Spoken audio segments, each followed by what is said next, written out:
अस्सलामुअलैकुम, welcome another vlog. उम्मीद करता हूँ अल्लाह ताला के फजल और करम से आप खैरियत से होंगे।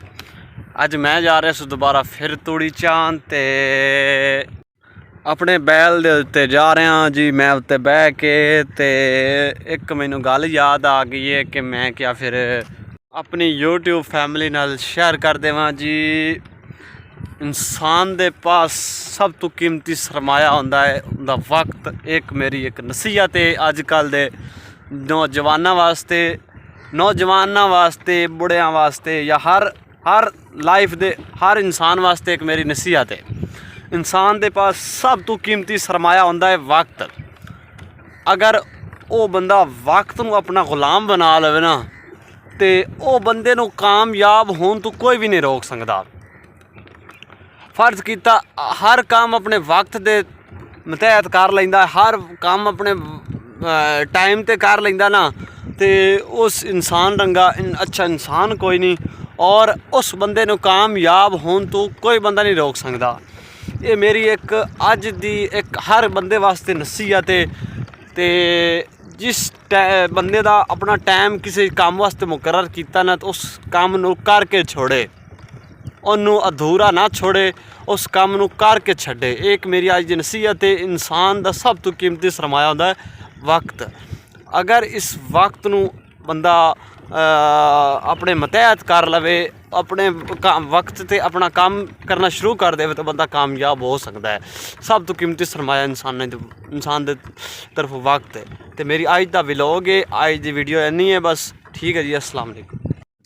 आपां नू इर्द गिर्द जिहड़े कामयाब लोग नज़र आते ना, उन्होंने लोगों के पिछे बैकग्राउंड चैक किया जाए ना तो बड़ी लंबी कहानी होंदी है, बड़ी मेहनत होंदी है।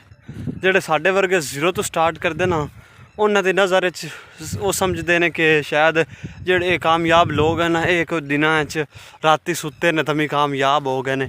इस तरह की कहानी कोई नहीं। उन्होंने लोगों भी बड़ी मेहनत की है। एक बंदे ने मेहनत की थी तो उस एक यूट्यूब पे तकरीबन 6 मिलियन 7 मिलियन 10 मिलियन 15 मिलियन जिन्ने भी मिलियन की एक सबसक्राइबर या फॉलोइंग बनाई ना तो उनके पिछे उनकी कुछ सालों की मेहनत होंदी है।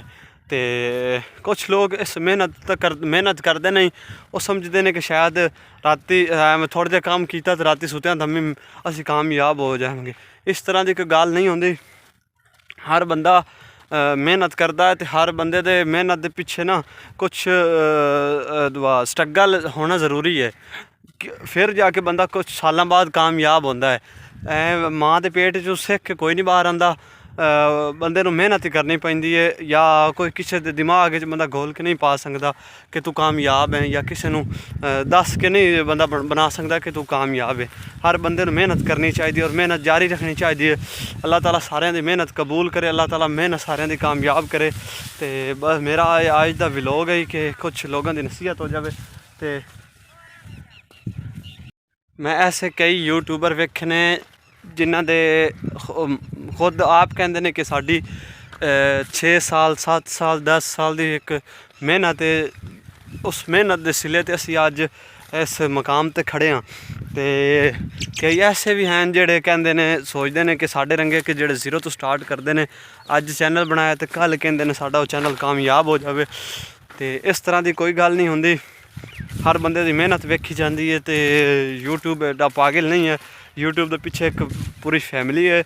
तो वो फैमिली तुहाडा बिल्कुल कारकर्दगी तुहाडी हर तरह की डिटेल लै रही है। तो मेरे भाई मेहनत जारी रखो।